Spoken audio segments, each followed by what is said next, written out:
Cleveland Cavaliers, the 1 seed, taking on Stan Van Gundy's 8 seed in the Eastern Conference playoffs. We start you off in the third quarter. LeBron James getting Kyrie Irving involved for the 3 there. Later, it's LeBron to Kyrie Irving for another 3 and the lead.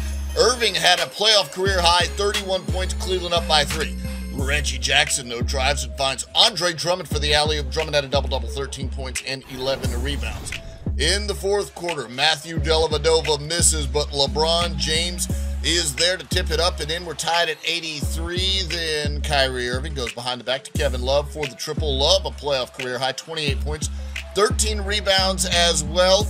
The Cavs closing things out. Kyrie Irving getting into the paint to lay this one in. Look at the crossovers to get all the way to the rack and lay that one in. And then it's LeBron James just bulldozing right over Reggie Jackson to lay this one in. 22 points, 11 assists, a double-double for LeBron. Cleveland gets the win, 106-101.